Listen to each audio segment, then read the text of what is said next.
అందరికీ నమస్కారం. Welcome to Garuda media. నిన్నగాక మొన్న అతి కిరాతకంగా ఒక భర్త తన భార్యని పొడిచి చంపడం కోదాడలో బస్టాండ్ ఆపోజిట్లో ఉన్నటువంటి ఆర్కిటెక్చర్ దగ్గర జరిగిన సంగతి మన అందరికీ తెలిసిన విషయమే. మరి ఇలాంటి పరిస్థితులు ఎందుకు చోటు చేసుకుంటున్నాయి? మరి అంత ప్రాణానికి ప్రాణంగా ప్రేమించి పెళ్లి చేసుకొని అన్ని సంవత్సరాలు కలిసి ఉండి మరి తర్వాత అంత కిరాతకంగా తన భార్యపై హత్య ప్రయత్నం వాళ్ళ హస్బెండ్ ఎందుకు చేశాడు?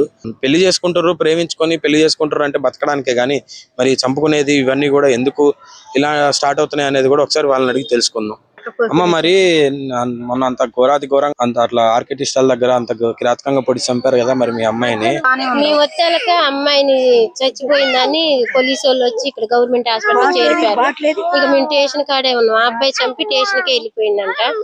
వాళ్ళు చాలా ఇబ్బంది హింస పెట్టే వాళ్ళ అమ్మాయిని లవ్ మ్యారేజ్ చేసుకుని ఇంకా వాళ్ళ బావగారికి వాళ్ళ అత్తగారికి ఆ అబ్బాయికి అంతగా ఇష్టం లేకపోవచ్చు. ఇక ఒక బాబు వాళ్ళకి పాప పుట్టి చచ్చిపోయింది. పాప ఫస్ట్ చచ్చిపోయింది. అంటే ఇప్పుడు మేము ఒక మాట అమ్మా, ఇప్పుడు లవ్ మ్యారేజ్ చేసుకోరు అంటారు కదా 7 సంవత్సరాల కిందట, మరి అంతా మీ అభిప్రాయం మీ ఏకీభావంతో జరిగింది? లవ్ మ్యారేజ్ లేచిపోయి చేసుకుని ఇదే పోలీస్ స్టేషన్ లో వచ్చి ఇట్లనే ఫోన్లు చేసి అందరు వస్తే పెద్ద మనుషుల్లో కాగితాలు రాపించినట్టు రాపించి పంపించేశారు. మరి ఎందుకు ఇట్లా ఘోరంగా చేయాల్సిన?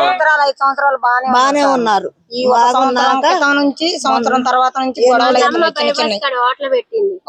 చిన్న గొడవలు చెప్పుకోలేని మనిషి ఏమున్నాయో మనకు తెలియదు.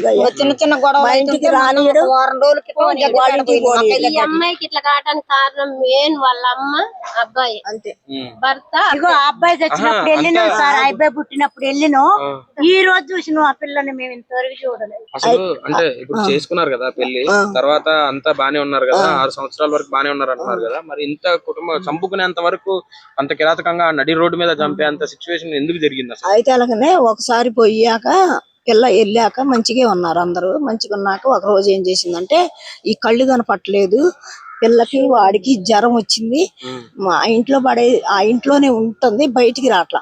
వాళ్ళమ్మ 3 రోజులు అవుతుందంట ఇంటికి వెళ్ళి రాకుండా. ఈ అబ్బాయి లారీకి వెళ్ళిపోయిందంట. ఎవరు చూడాలి మరి వాళ్ళని? ఎవరు చూసే దిక్కు లేదు కదా.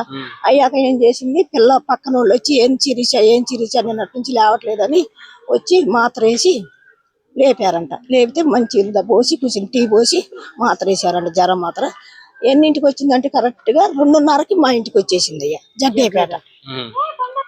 వచ్చాక ఏందమ్మా వచ్చినంటే నాకు జ్వరం తొలగి 3 రోజుల నుంచి లేపలేదు, వాడేం వెళ్ళిపోయిండు లారీకి, మరి మత్తగారు కూడా రావట్లేదు, నేనేం చేయాలమ్మా, నాకు అసలు ఉండబుద్ధి కావట్లేదు ఆ ఇంట్లో, అందుకే పిల్లగాడిని కూడా తీసుకొని వచ్చా, పిల్లగాడికి కూడా బాగాలప్పుడు అని అంటే సర్లేమా అని నేనేం చేశా అంటే వాళ్ళ అత్తగారికి వాడికి ఫోన్ చేశా. అయ్యా పిల్ల వచ్చింది. ఎప్పుడు చేశా? 6:30, 7 చేశా. ఆయన ఫోన్లు ఎత్తట్లా. నేను వచ్చిన కాడి నుంచి చేస్తూనే ఉన్నా పిల్ల. మరి చెప్పాలి అయ్యా వచ్చిందని. మళ్ళీ ఏమన్నా కేసు పెడతారని మాకు భయం కదా, అంత ముందు పెట్టిండుగా అన్న చేశా. ఎత్తట్లా ఫోన్ ఆ అబ్బాయి. అది ఎందుకు ఎత్తట్లేదంటే మీ అమ్మాయి మీకు ఏమైనా చెప్పిందా, మాకు ఇట్లా గొడవలు జరిగినాయి ఇట్లా? ఏం గొడవ లేదయ్యా, అదే ఒంట్లో బాగలేదామా, కన్నులు చూపిమంటే చూపియట్లే. ఈ కన్నంతా ఇట్లా కాయ కట్టింది దాంట్లో లోన. ఇప్పుడు కొట్టడం వల్ల జరిగింది ఏం లేదు. అంటే షుగర్ ఉంది అమ్మాయికి. ఈ స్పైట్ లో ఏదో దూరంగా చూపు అయ్యేది పడకుండా అంటారుగా, దాన్ని అసలు కనపట్లేదు. ఎందుకు చంపాడు అనేది ఎవరికైనా చెప్తున్నాడు ఆయన? ఏమో మరి మాకైతే ఏం చెప్పాలి. అట్లా కాదండి, ఇప్పుడు మరి ఇష్టపడి పేరెంట్స్ ని ఎదిరించి పోలీస్ స్టేషన్ కి వచ్చి పెళ్లి చేసుకున్నారంటే ఎంతో ఇష్టపడితే గానీ జరగదు కదా. మరి అంత కిరాతకంగా ఇష్టపడ్డాడు ఎట్లా చంపుతుంది అసలు? దాని మీద మీరు ఎలాంటి చర్యలు తీసుకుంటారు? మీరు ఆ అమ్మాయి ఎట్లా చచ్చిపోయిందో తను కూడా అట్లే చచ్చిపోవాలని చెప్పినాము. అయితే ఇవాళ మా వాళ్ళు అందరూ వచ్చారు, మేము ఉడ్రోళ్ళం, మా సంఘం మొత్తం వచ్చింది, హైదరాబాద్ నుంచి కూడా వచ్చారు. వచ్చి వాళ్ళందరూ మాట్లాడారు. అయితే ఆ అబ్బాయి వాళ్ళ నాయనమ్మకి ఇల్లుంది, ఆ ఇల్లు రాపిచ్చారు ఆ అబ్బాయి పేరు మీద. రాపిచ్చి అగ్రిమెంట్ చేయించి ఇప్పుడే వెళ్ళారు వాళ్ళు మా వాళ్ళు. అట్లా ఇంకా అట్లా ఎట్లా చంపిండో ఏమైందో తెలియదు సార్. పోస్ట్ మార్టం జరిగింది కదా, వాళ్ళ రిపోర్ట్ లో మీకు ఎట్లాంటి జరిగిందని చెప్పారు? ఇయ్యలే మాకు రిపోర్ట్లు. డాక్టర్ కన్సల్ట్ అయ్యారు అసలమ్మా? ఇక్కడికి వచ్చే ముందు కొన ఊపిరితో ఉందా లేకపోతే చనిపోయిన వ్యక్తిని తీసుకొచ్చిరా? కొంచెం కొన ఊపిరితోనే ఉందంట వచ్చే ముందు. ఇక్కడికి వచ్చి ఆ బల్ల మీద బండేసే లోపు అంబులెన్స్ లో తీసి బల్ల మీద బండేసే లోపు ఊపిరిపోయింది. వాళ్ళు పెళ్లి చేసుకుని వచ్చినప్పుడు కోదాల్లోనే ఉన్నారు అమ్మాళ్ళు? అంటే వాళ్ళ కటకంగూడెం పక్కన. కటకంగూడెం అంటే బాబు నగరం, గోదావరి కిందకే వస్తుంది అది కూడా. ఇంకా అది ఎందుకు జరిగింది, ఎందుకు చంపాడు అనేది మాత్రం ఎవరికి చెప్పట్లేదు. ఎవరికి తెలియదండి. ఆ అమ్మాయి తగాది పెట్టుకున్న ఇంకా మామూలుగా ఇట్లా చిన్న చిన్న గొడవలు అవుతున్నాయి వాళ్ళకి. ఆ చిన్న చిన్న గొడవలు అయినప్పుడు 2 సార్లు 3 సార్లు మా అక్కయ్య వాళ్ళ ఇంటికి పోయింది జగ్గేపేట. ఇక అట్లా పోవద్దు, ఊరికెందుకు పోతున్నావు అని ఆ అబ్బాయి అనేవాడంట. ఈ అమ్మాయి ఏమో నువ్వు నన్ను పట్టించుకోవట్లేదు, నన్ను చికాకు చేస్తున్నావు.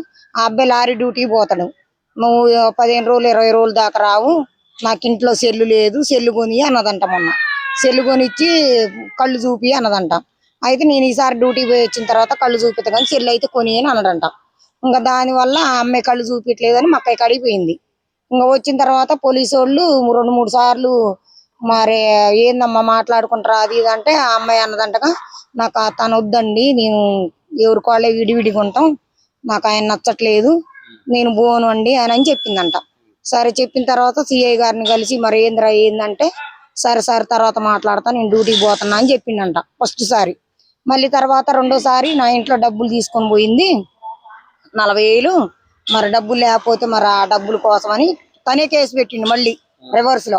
మరి ఆ 40,000 ఎట్లా ఏంది సారు, మరి పిలిపియండి అని అంటే, వాళ్ళు పొద్దాకులు ఎందుకు వస్తారా చిన్న పిల్లగాడిని వేసుకొని, ఆ అమ్మాయి అంత వయసు ఏంది అని సిఐ గారు అన్నాడంట. అనేసరికల్లా వాడు ఇంకా అట్లా అనగలోనే ఏందో మందు తాగిండంట, గడ్డి మందో ఏదో తెలియదు. తాగేసరికల్లా ఇక్కడే గవర్నమెంట్ హాస్పిటల్కి వచ్చారంట. ఏంటంటే ఎంక్వైరీ చేశారు, అన్ని రాసుకుర్రు, పోయారు. ఇంకా వాళ్ళు పోయిన తర్వాత మళ్ళీ తర్వాత సూర్యాపేట తీసిపోయారంట. ఆ అబ్బాయిని మంచిగా ఉండంట. ఇంకా ఆ అబ్బాయి మందు తాగిండు అనగానే ఆ అమ్మాయి వచ్చింది నా మీద, మళ్ళీ ఏమన్నా ఇద్దో ఏందో అనుకోని వచ్చి మరి ఇంకా సిఐ గారిని కలిసి, సార్ మరి వాడు నన్ను ఇట్లా బ్లాక్ మెయిల్ చేస్తాడు, మందు తాగిన అది తాగిన అని ఫోటోలు పెడతాడు, నన్ను ఇబ్బంది పెడతాను సార్ అంటే ఆయన అన్నట్టుగా రేపు రామ్మ మాట్లాడదాం, మరి రేపు కానీ అంటే 10 రోజుల మంచి. ఇక ఈ 10 రోజుల మంచే 2 సార్లు వచ్చారు స్టేషన్ కాడికి, ఇది 3వ సారి.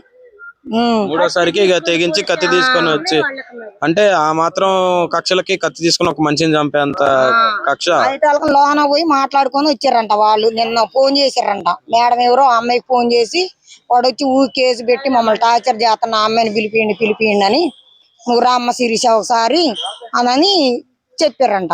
చెప్పేసరికల్లా వాళ్ళు మా అక్కయ్యను పిల్లగాడు ఆ అమ్మాయి వచ్చారు. ఆ అమ్మాయి పిల్లగాడు వాళ్ళు వచ్చిన తర్వాత మధ్యాహ్నం 1 గంటకు వచ్చారంట. 1 గంటకు వస్తే మేడం అన్నదంటగా, సార్ 5 దాకా రారు, ఇప్పుడే పోయిండు, మీరు ఏమైనా దీని వచ్చి చెట్టు కింద కూర్చోండి అమ్మా అని చెప్పారంట. సర్లే అని వీళ్ళు ఏమైనా దీని వచ్చి చెట్టు కింద కూర్చున్నారంట. కూర్చున్న తర్వాత ఇక 5ంటికి సార్ వచ్చిందంట. సార్ వచ్చిన తర్వాత వాళ్ళకి ఫోన్ చేశారు. వాళ్ళకి ఫోన్ చేస్తే వాళ్ళ అమ్మను ఆ అబ్బాయి వచ్చారు.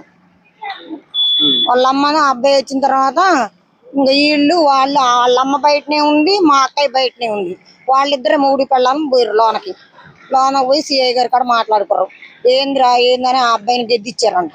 అయితే నా డబ్బులు తీసుకొని పోయింది సారు, తీసుకొని పోలేదంట, మీ అమ్మాయి అబద్ధం ఆడుతుంది అని అంటే, ఆ అమ్మాయి అన్నంటగా, నేను అబద్ధం అసలు ఆడను సారు, ఆ విషయం ఆయనకి తెలుసు, నేను డబ్బులు అసలు 1 రూపాయి కూడా తీసుకొని పోలేదు, నాకు వద్దు సార్ ఆ అబ్బాయి, ఆ అబ్బాయికి నాకు సంబంధం లేకుండా కాగితం రాసేయండి, నా బతుకు నేను బతుకుతా, ఆ అబ్బాయి బతుకుతాడు అని చెప్పిందంట. చేతులకు సిఐ గారు అన్నంటగా, మేము కొంచెం వేరే పనులు మేము దిగుతున్నాం అమ్మా, నువ్వు రేపు కానీ ఎల్లుండి కానీ రాసిస్తాం అనరంట. ఆ అబ్బాయి వాళ్ళ అమ్మ అడిపోయారు, ఈ అమ్మ కూతురు ఇటు జగ్గేపేట ఆటోల కాడికి వచ్చారు. జగ్గేపేట ఆటోల కాడికి వచ్చి ఆ అమ్మాయి ఆటో ఎక్కింది ఆల్రెడీ. జగ్గేపేట ఆటోల కాడికి వచ్చేసరికల్లా వాడికి బర్ర వచ్చి ఆ అమ్మాయిని ఆటోలో నుంచి గుంజి పొడిచిందంట. ఇంకంతవరకే తెలుసు సార్. అది అసలు ఏమి అంత పెద్ద గొడవలు కాదు, చికాకులు కాదు, కొట్టుకున్నాయి కాదు, తన్నుకున్నాయి కాదు, ఏం కాదు. కాకపోతే మేము సిఐ గారిని వాళ్ళందరినీ కోరుకునేది ఏంది అంటే, మా అమ్మాయికి ఆ పిల్లగాడికి న్యాయం చేయమని. కాకపోతే అట్లా చంపకూడదు, ఇట్లాంటి ఆ అమ్మాయికి పట్టిన గతి ఇంకొకరికి పట్టకూడదు. ఎవరన్నా ఇంకోసారి ఇట్లాంటి వాటికి చేయాలంటే భయపడాలి. ఎవరికైనా సార్ ఆ అమ్మాయికి వచ్చిన గతి ఎవరికి రాకూడదు, రానియకూడదు కూడా. సంఘటన జరిగిన తర్వాత పోలీసులు మీకు ఎట్లా సహకరించారు? పోలీసు వాళ్ళు వచ్చారు, సిఐ గారు ఇందాక వచ్చిండు, మాట్లాడారు. అయితే సార్ ఆ అమ్మాయిని అంత ఇదిగా అట్లా చంపేసిండుగా, కత్తితో పొడిసి, అసలు మొత్తం ఆడపిల్లని కూడా చూడకుండా. కావాలంటే మీరు సంజనారెడ్డి గారిని పిలిపించి ఆయనకి ఎన్కౌంటర్ చేపిలేతారా? మా ప్రయత్నం ప్రకారంగా వాళ్ళ దృష్టికి మేము తీసుకెళ్ళగలం అమ్మా. అదే ఇంకేమి లేదు.